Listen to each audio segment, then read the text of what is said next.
Hoje nós temos aqui o diretor e produtor de cinema, Edu Feristock, vencedor de melhor diretor, inclusive agora no último CinePE no Recife, com o filme Toro. Edu é um cineasta que diversifica e intensifica há muito tempo a busca de recursos em outras fontes que não as leis de incentivo para fazer seus filmes. Edu, boa noite, seja bem-vindo aqui ao Cenário Econômico. Aliás, foi de melhor diretor, o filme teve outros 3 prêmios também, né? O Toro. O Toro teve melhor diretor, melhor trilha sonora, melhor edição de som, melhor montagem e melhor ator coadjuvante. 4 ou 5? 4, perdão, o som é 4. Tá bom. Bom, antes de tudo, parabéns. Muito obrigado. Me conte uma coisa, esse filme teve incentivo, lei de incentivo ou não? Zero, nenhum. Zero? Zero. Eu sei que é uma tônica sua há muito tempo. Exato. Eu, na verdade, sou realizador de cinema há quase 40 anos. E a gente sempre viu, né, nesses 40 anos... Começou na infância, então? Começou, né? Lá com 16 anos, né? Tá. E, na verdade, a gente sempre observou que é o mesmo balcão e a mesma fila para financiamento público para as obras audiovisuais. E isso sempre me incomodou, porque muda a política, mudam as figuras que orquestram essas leis, enfim, o valor, o dinheiro público, e tudo me parece muito político. Isso não me parece uma indústria séria, né? Uma indústria de entretenimento audiovisual, né? E eu sempre pensei nisso, que o cinema deveria de ser uma indústria de entretenimento audiovisual sem estar atrelada à política. Porque se comemora muito, né? 150 filmes por ano no Brasil, que são produzidos, mas nem todos são exibidos.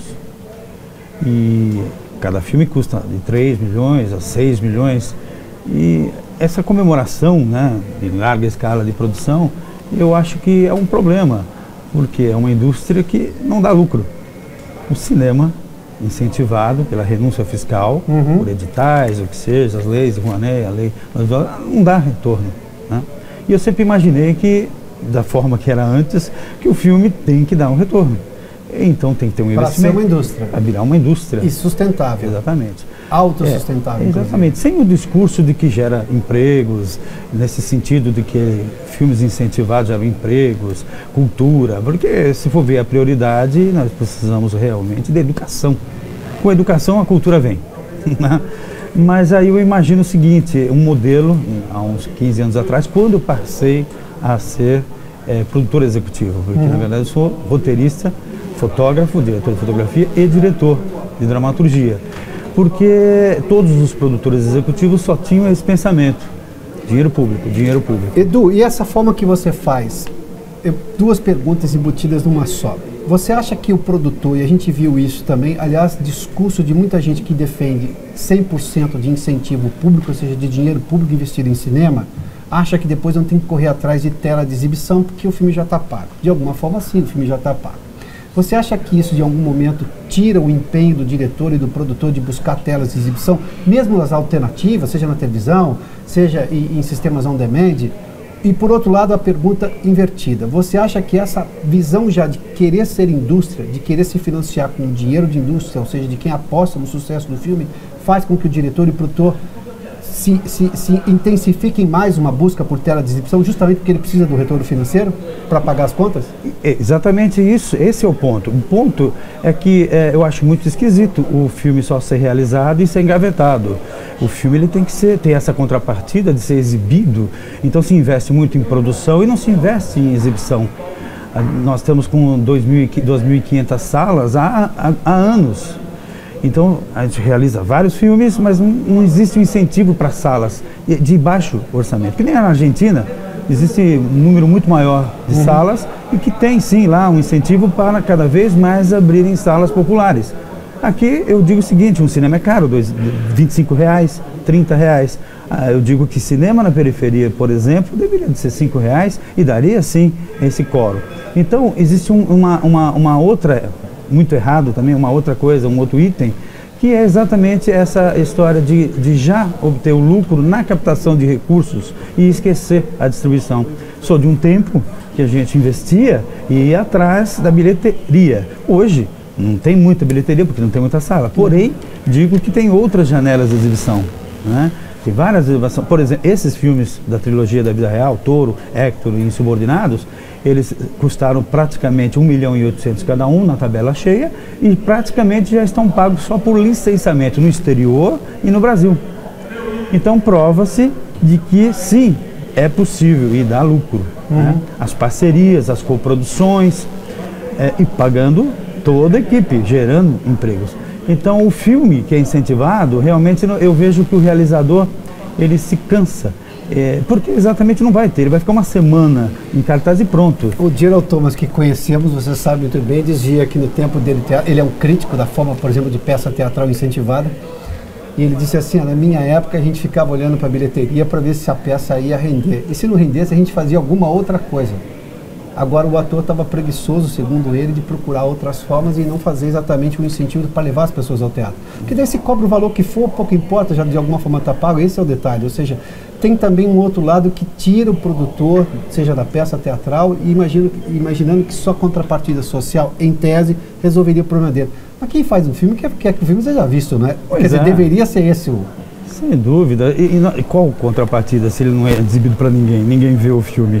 Não existe contrapartida. Então o filme, na minha opinião, faço filmes híbridos de reflexão com camadas, reflexões, tal, pensamentos, que é aquele filme que o cara vai embora no cinema, os créditos sobem e vai terminar o filme na cabeça dele lá em casa. E também umas camadas de entretenimento, que é exatamente para você chamar o público. Né? Então isso são estratégias, a lá Mazzaropi, que fazia isso muito bem. Exatamente. Né? Mazzaropi foi um gênio. Não como diretor. Empreendedor nato. Incrível. Competentíssimo. Exatamente. Tinha fila na porta do cinema de rua. E ele que inventou todo o sistema de conferir bilhetes na bilheteria. Ele pessoalmente ia lá, à venda, ele acompanhava. Ele era um realizador de cinema e não um diretor. O que me parece, assim, que sai governo e entra governo. Por exemplo, nesse último governo, a gente tem um problema sério, que é o presente para o realizador para apoio. Isso realmente eu posso falar isso. Às vezes eu fico com essa impressão de que está a favor ou então é simpático à causa, então você ganha um presente que é um filme. E isso está latente, gente. Aliás, aquela reclamação, quando houve uma possibilidade de mudança no Ministério da Cultura, Pedro Resca, da Livraria Cultura, um realizador cultural por seu ponto de vista, um empresário de cultura, disse que para que Ministério da Cultura? Eu preciso de uma cultura que funcione. Se for secretaria, com outro nome... Qual é a sua opinião sobre essa história? Nós tivemos um drama gigantesco, essa história do Ministério da Cultura, né? Exatamente. A extinção da cultura. Não, era uma autarquia, quer dizer, era um órgão governamental, não necessariamente extinguia a cultura. Sim, exatamente. O que eu acredito é que a gente precisa ter administradores, pessoas, não políticos, administradores na Ancine, no Ministério da Cultura, pessoas que sabem como é que funciona o mercado audiovisual, entende? Que quando entra com um cargo político, realmente ele não alcança, eles não sabem exatamente como é que funciona, entendeu? Por exemplo, agora a gente tem uma fila ali, né? Uma filazinha de diretores, novos diretores da Ancine, por exemplo. Torço por alguns, né? Torço para aqueles que, a Débora Ivanov, por exemplo, que é uma realizadora de cinema há muito tempo, conhece muito bem o lado de cá, conhece nossas necessidades e vai representar a gente também. O Sá também. O que ele fez pela Rio Filmes é incrível. Então o caminho está bacana. Essa discussão, ela, na verdade, é uma falácia, na minha opinião. É uma falácia, entende? É uma bomba de fumaça e se esquece. Esquece realmente do que precisamos. Nós precisamos tornar isso uma indústria. Porque até agora, nada de retorno foi dado, a não ser essa contrapartida mínima da exibição do filme cultural, mas em qualquer lugar você tem. Porque mas nós tivemos uma onda de cineasta e produtor cultural achando que o governo tinha que pagar a conta da cultura brasileira. Sim. O governo tem que pagar a conta de fazer uma educação básica, que na verdade é isso que o governo existe. Agora, pagar a conta de peça cultural é um pouco exagerado. Isso é uma tristeza, né, na minha opinião. Porque eu digo o seguinte, primeiro... Tinha uma patrulha ideológica ali, gigantesca, sim, como a gente não via desde os anos 70, 80, não é? Os anos 70, não é? Mas eu digo que os anos 70, essa patrulha, até de esquerda, tinha uma coerência. O que a gente tem hoje é uma falta de coerência, né? Não é uma observação maior do todo, e sim do pequeno, do núcleo, do nicho, né? Ou seja, do blocozinho dos realizadores que precisam estar sempre ali pegando aquele dinheirinho para sobreviver. Eu dou uma bronca em todos os realizadores, porque eu não sou totalmente contra as leis do audiovisual, mas eu dou uma bronca, uma chacoalhada. Gente, a gente precisa pensar no público, a gente precisa fazer, a gente precisa realizar, precisamos ser empreendedores. A gente precisa saber o mercado, como é que funciona, entende? E não ficar só aguardando que o governo libere verbas, porque o governo tem outras prioridades, e muitas, mas a verba da cultura é desse tamanho perto do orçamento, mesmo assim é desse tamanho, mas é funcional, e a gente precisa fazer isso dar lucro. A SPCine aqui em São Paulo, por exemplo, tem uma coisa que muitas críticas têm por ela, mas tem uma coisa incrível, que o circuito SPCine de salas de cinemas popular. Por quê? Porque eles estão exibindo filmes aonde realmente os filmes precisam ser exibidos, na periferia, a preços pequenos, R$5, e estão lotando. Edu, e hoje, rapidamente, tem muito mais tela, né? A tela de cinema é uma, mas tem tela de televisão, tem tela de internet, tem tela on demand, tem um monte de tela, né? Nossa, tela de TV a cabo, tela de TV assinatura, gente, tem tela. Cinema não é só mais aquele ritual da sala, né? Isso é gostoso, é bacana, é romântico e é gostoso, como eu disse. Mas tem outras telas. Hoje em dia você pode montar um cinema, vai nas Casas Bahia e compra uma tela incrível lá, um 5.1, e você faz um cinema dentro de casa.